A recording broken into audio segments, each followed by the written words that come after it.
দেব। এর আগে আজকে যে বিষয় নিয়ে আমরা আলোচনা করেছিলাম, এই কালিমাত তাওহীদ নিয়ে আসলে আমাদের ভালো করে পড়া দরকার।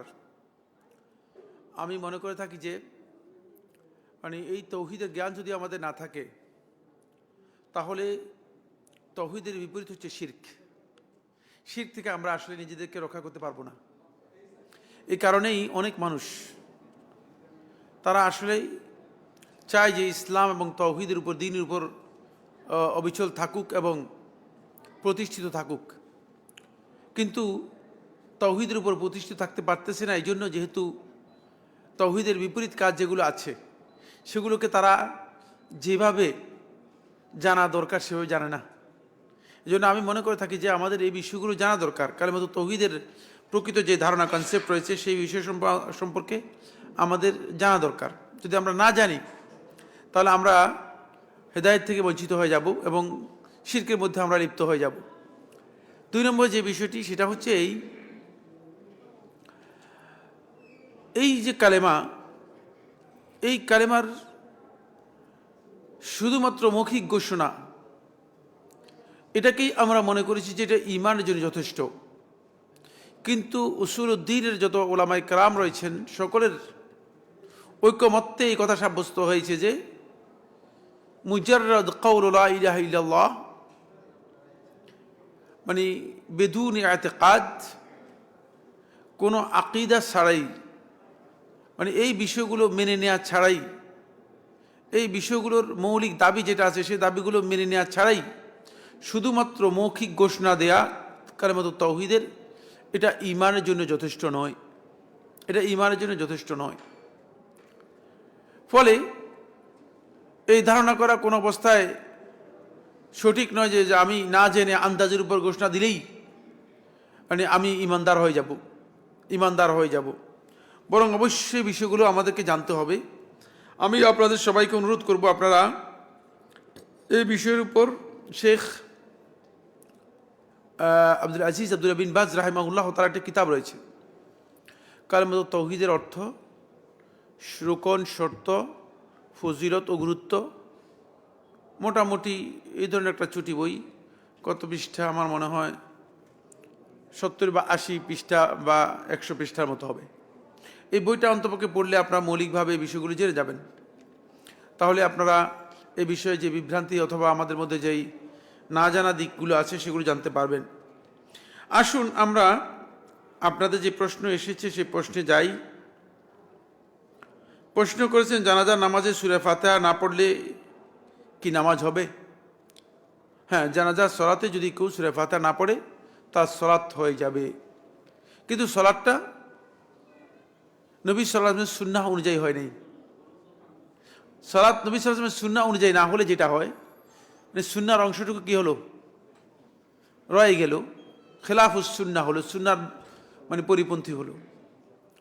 একটা হচ্ছে নামাজ হয়ে যাওয়া, নামাজের ফরজ যেগুলো আছে সেগুলো যদি কেউ আদায় করে তাহলে তার সলাত হয়ে যাবে। আরেকটা হচ্ছে সলাতের ফরজ, ওয়াজিব, সুন্নত, মুস্তাহাব সবগুলো সহ সলাত আদায় করা, এটা হচ্ছে সলাতের মূল দাবি। সলাতের সুন্নতটা যদি আপনি আদায় না করে থাকেন তাহলে আপনি ভুল কাজ করবেন। জানাজার সলাতে সূরা ফাতিহা পড়া, আব্দুল্লাহ ইবনে আব্বাস রাদিয়াল্লাহু আনহু বর্ণিত সহিহ বুখারী হাদিসের মধ্যে এসেছে, লিতা আলামু আন্নাহা সুন্নাহ, তারা যেন জেনে নেয় এটা হচ্ছে সুন্নত। সুতরাং জানাজার সলাতের মধ্যে সূরা ফাতিহা পড়া হচ্ছে সুন্নাহ, একেবারে সুস্পষ্ট সহিহ বুখারী হাদিস, সহিহ বুখারীর মধ্যে পেয়ে যাবেন। সুতরাং কেউ যদি মনে করেন যে ইচ্ছাকৃতভাবে আমি সুন্নত মানব না, পালন করবো না, তিনি ভুল করেছেন, তার এই আমলটুকু শুদ্ধ হয়নি। কিন্তু যেহেতু জানাজার সলাতে সূরা ফাতিহা পড়া আর না পড়া নিয়ে সলফে সালহিনদের মধ্যে কি রয়েছে, ইখতিলাফ রয়েছে। সাহাবায়ে কেরামদের আমলের মধ্যে ইখতিলাফ পাওয়া গিয়েছে। সুতরাং এটা ইজতিহাদি মাসআলা। ইজতিহাদি মাসআলা হওয়ার কারণে আলেমদের ঐক্যমতে সলাত হয়ে যাবে, সলাত বাতিল হয়ে যাবে না, কিন্তু সুন্নাহ অনুযায়ী হবে না। বিসমিল্লাহ, বিসমিল্লাহ দিয়ে লিখেছেন, চিঠি হলে ঠিক আছে, কিন্তু প্রশ্নের মধ্যে সালাম দিয়ে লেখাটাই উত্তম। যাই হোক, অসুবিধা নেই। তাওরাত কিতাব ও জবুর এবং ইঞ্জিল কিতাবের কোন ভাষায় নাজিল হয়েছে? ইংরেজরা আল্লাহ বাদ দিয়ে গড বলে থাকে বর্ণনা করবেন? প্রথম কথা হচ্ছে মানে এই প্রশ্ন আপনার হঠাৎ করে জাগলো কেন আমি বুঝি না। মানে আল্লাহ তাআলার এই কিতাবগুলো আল্লাহ তাআলা যেই জনপদে যেই নবী এবং রাসূলের উপর অবতীর্ণ করেছেন তাদেরকে ওই জনপদের ওই ভাষায় দিয়ে কি করেছেন? নাজিল করেছেন।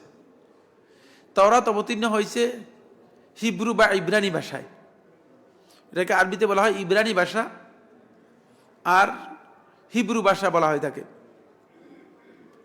আল্লাহ রাব্বুল আলামিনের সবচেয়ে বড় হিকমত এবং শ্রেষ্ঠত্বের আরেকটি দলিল হচ্ছে এই যে এই ভাষাটা এমনভাবে পরিবর্তন এবং বিকৃত হয়ে গেছে যেমন তাদের কিতাব বিকৃত হয়ে গেছে। ফলে এটা পৃথিবীর কোনো মানে জনপদে এখন মানে ওই আগের যে ভাষা ছিল সেই ভাষা হিসেবে এখন আর নেই। বুঝতে পেরেছেন কিনা? কেউ ব্যবহার করে না। এর মানে পরিবর্তিত রূপ আর আগের রূপের সাথে কোনো মিল নেই। আগের রূপের সাথে কি কোনো মিল নেই। দ্বিতীয়, জবুরও তাদের ভাষায় অবতীর্ণ হয়েছে, যেহেতু জবুর দাউদকে দেওয়া হয়েছে এবং তিনি বনি ইসরায়েলের লোক ছিলেন, কাছাকাছি সময়ের লোক ছিলেন, তাকে দেওয়া হয়েছে। ইনজিল কিতাব অবতীর্ণ হয়েছে সুরিয়ানি ভাষায়। সুরিয়ানি ভাষাটা এটা বনি ইসরায়েলের সর্বশেষ ভাষা। যে অঞ্চলে ঈসা ইবনে মারিয়াম আলাইহিস সালাম জন্মগ্রহণ করেছেন সেখানে হিব্রু ভাষা রূপান্তরিত হয়, আরেকটা ভাষা রূপান্তরিত হয়েছে, সেটা হচ্ছে সুরিয়ানি ভাষা। সুরিয়ানি ভাষাও এখন নেই। ইংরেজরা অথবা ইহুদি এবং খ্রিস্টানরা তারা ওল্ড টেস্টামেন্ট অ্যান্ড নিউ টেস্টামেন্টে যেই তাওরাত ইনজিলের কথা দাবি করে থাকে, মানে এই দাবিটা তারা যেটাকে তাওরাত অথবা ইনজিল মনে করে থাকে, এটা তাদের ধারণা অনুযায়ী ঈসা ইবনে মারিয়াম আলাইহিস সালাতু ওয়াস সালাম মৃত্যুর 400 বছর পর কোনো ব্যক্তি এটা রচনা করেছেন। এটা ইব্রানি ভাষায় ছিল না, সুরিয়ানি ভাষায় ছিল না, এটা অন্য একটি ভাষায় কি করা হয়েছে, লেখা ছিল, যে ভাষাটা পরবর্তী সময় মানে পরিবর্তন করে অনুবাদ করা হয়েছে ইংরেজিতে অনুবাদ করা হয়েছে। ইংরেজিতে এই কিতাবগুলোর কোনোটাই অনুবাদ হয় নাই, মানে কোনোটাই অবতীর্ণ হয় নাই।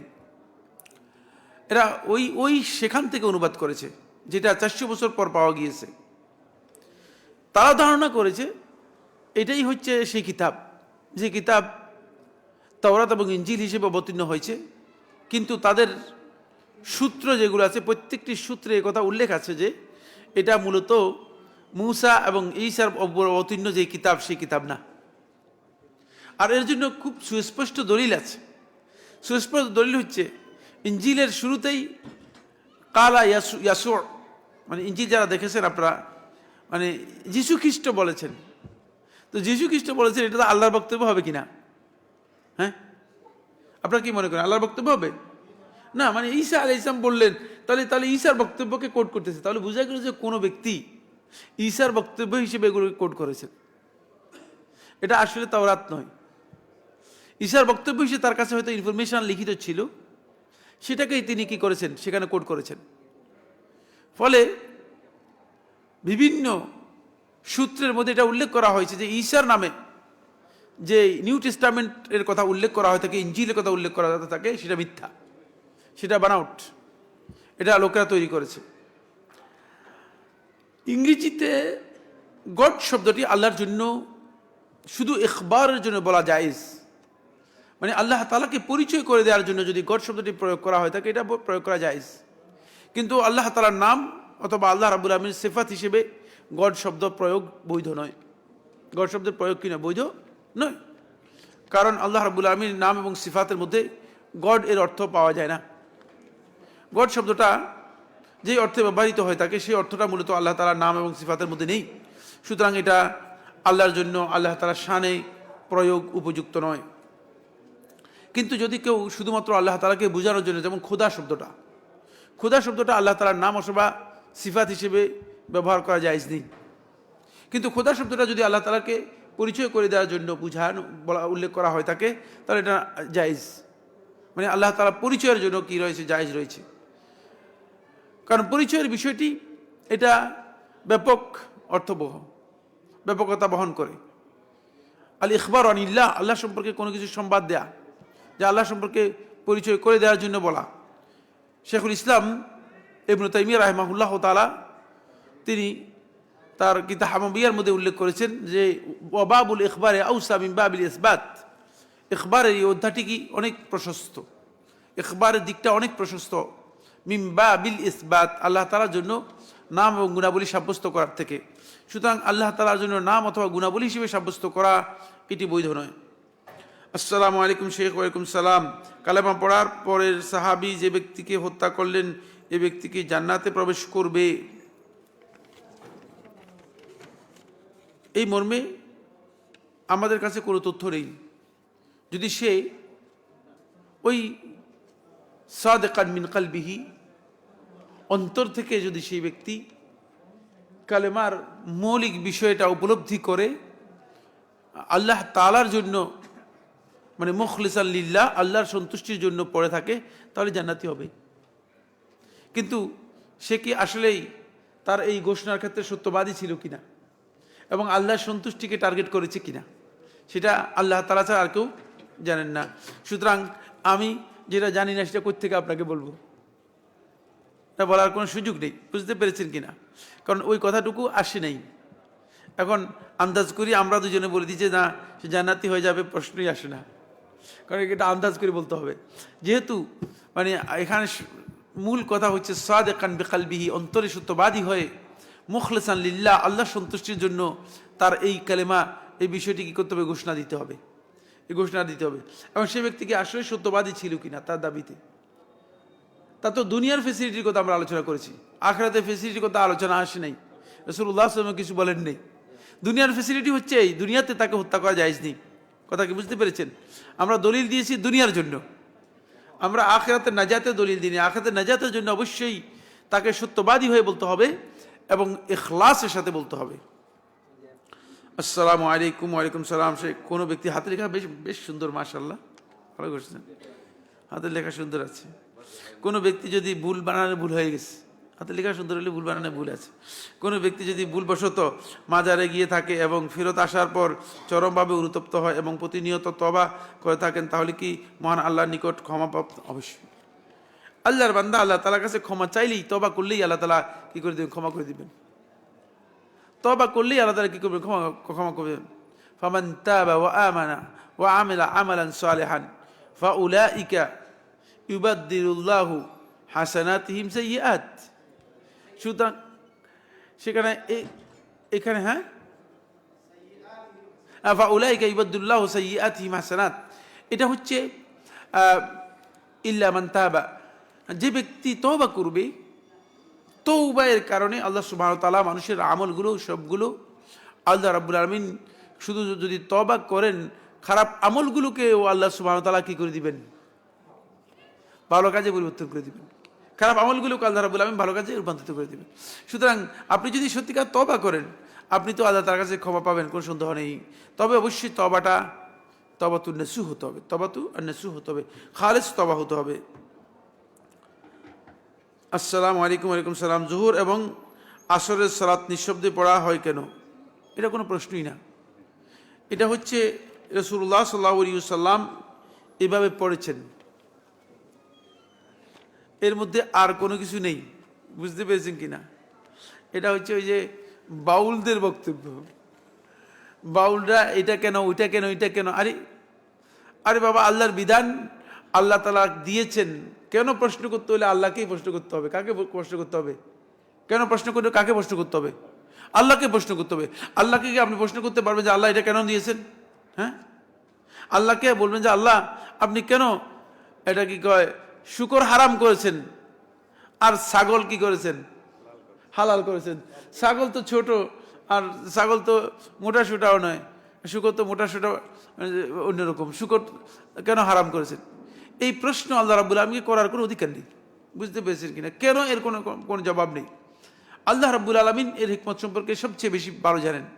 কোনো সন্দেহ নেই এর মধ্যে হিকমত কি, এর মধ্যে হিকমত আছে। তবে উলামায়ে কেরাম এর হিকমত আলোচনা করেছেন। কিন্তু সবটাই ইজতিহাদ। যেহেতু কোনো নস সুস্পষ্ট কোনো নস নেই, সেহেতু এই ইজতিহাদের উপর নির্ভর করে এই কথা বলার কোনো বৈধতা নেই। আপনি জানলে জানতে পারেন। তোর মধ্যে আলেমগণ একটি হিকমত উল্লেখ করেছেন, এই দিবসের সলাদগুলো আর রাতের সলাদগুলোর মধ্যে পার্থক্য হচ্ছে এখানে। দিবসের সলাদগুলো যখন মানুষগুলো অংশগ্রহণ করে তখন মানুষগুলো সবটা দেখে, ফলে মনোযোগ ইমাম এর আমলের প্রতি হয় এবং ইমামকেও দেখে, মুসল্লিদেরকেও দেখে। বুঝতে পেরেছেন কিনা? তখন মনোযোগটা সে সলাতের মধ্যে ঠিক রাখতে পারে। কিন্তু রাতের সলাতের মধ্যে অন্ধকার হওয়ার কারণে, তো আপনার তো এখন লাইট আছে, লাইট তো না তখন ছিল না, রাতের সালাতগুলোর মধ্যে অন্ধকার হওয়ার কারণে রাতের সালাতগুলোতে রাসূলুল্লাহ সাল্লাল্লাহু আলাইহি ওয়াসাল্লাম যাতে করে ইমামের সাথে তারা মুতাবাআত করতে পারে, অনুসরণ করতে পারে, ইমামের অনুসরণ করতে পারে, ইমামকে অনুসরণ করে ইমামের কেরাত শুনে ইমামের সাথে থাকতে পারে এবং তাদের এই মনোযোগটা ঠিক রাখতে পারে, এই জন্য রাতের সালাতে কেরাতটাকে কি করেছেন? জাহেরি করে দিয়েছেন। আর দিনের সালাতগুলোকে কি করেছেন? সাররি করেছেন। দিনের সালাতগুলো সিররি করেছেন এবং দিনের সালাতগুলো আওয়াজ ছাড়াই পড়তে হয়। এটাই নবী সাল্লাল্লাহু আলাইহি ওয়াসাল্লামের সুন্নাহর একটা হিকমত বর্ণনা করেছে। এই ধরনের হিকমত অনেকগুলো রয়েছে। হ্যাঁ, এটা আলেমরা ওয়াজিব বলেছেন, সুতরাং অসুবিধা তো অবশ্যই রয়েছে। মানে যদি কেউ লঙ্ঘন করে থাকেন, মানে আলেমদের মধ্যে জুমহুর উলামায়ে কেরাম বলেছে ওয়াজিব। সুতরাং যদি ওয়াজিব হিসেবে হয় তাহলে তো অবশ্যই কী হবে? লঙ্ঘন হবে। আর লঙ্ঘন হলে তাহলে তাকে সালাতের ওয়াজিব লঙ্ঘন করার কারণে তিনি মানে হয়তো ইচ্ছাকৃত হলে সালাত বাতিল হয়ে যাবে, আর ভুলবশত হলে সালাতের মধ্যে তাকে সাজদায়ে সাহু দিতে হবে, সেটা আরেক মাসআলা। কিন্তু মানে এখানে হিকমত যেটা, সেই হিকমতের মধ্যে আলেমরা অনেকগুলো কথা উল্লেখ করেছেন।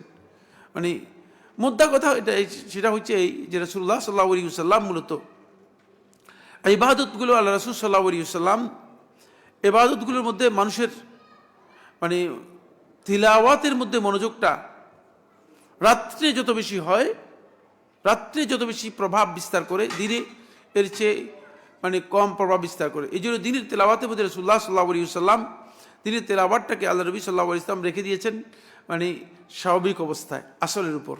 সেটা হচ্ছে ইমাম মানে তেলাওয়াত করবে, মুক্তাদি যদি তেলাওয়াত করে মুক্তাদি ইমামের সাথে তেলাওয়াত করবে, কিন্তু সিররি, গোপনে। রাত্রেরটা যেহেতু প্রভাব বিস্তার করে অন্তরের উপর, ইন্না নাশিয়াতাল লাইলি হিয়া আশাদ্দু ওয়াতআন ওয়া আকওয়ামু কিলা, আল্লাহ তাআলা কোরআনের মধ্যে বলেছেন। রাত্রের তেলাওয়াতকে আল্লাহ তাআলা বলেছেন ইন্না নাশিয়াতাল লাইলি হিয়া আশাদ্দু ওয়াতআন, এটা সবচেয়ে বেশি অন্তরের উপর কি করে? প্রভাব বিস্তার করে। এই কারণেই যাতে করে যারা রাত্রের সালাতে অংশগ্রহণ করবে তারা কোরআন তেলাওয়াতটা অন্তর দিয়ে উপলব্ধি করতে পারে, অন্তর দিয়ে কি করতে পারে? উপলব্ধি করতে পারে। এই জন্য রাত্রের সালাতে রাসূলুল্লাহ সাল্লাল্লাহু আলাইহি ওয়াসাল্লাম কোরআন তেলাওয়াতটাকে কি করেছেন? কোরআন তেলাওয়াতটাকে রাসূলুল্লাহ সাল্লাল্লাহু আলাইহি ওয়াসাল্লাম উচ্চ স্বরে বা আওয়াজ করে তেলাওয়াত করতে বলেছেন। আরও অনেকগুলো কারণ উল্লেখ করা হয়েছে, সবটাই বলেছি ইজতিহাদি, যেহেতু সরাসরি নস নেই। নস হচ্ছে একটাই, সেটা হলো নবী সাল্লাল্লাহু আলাইহি ওয়াসাল্লাম অনুসরণ। জি,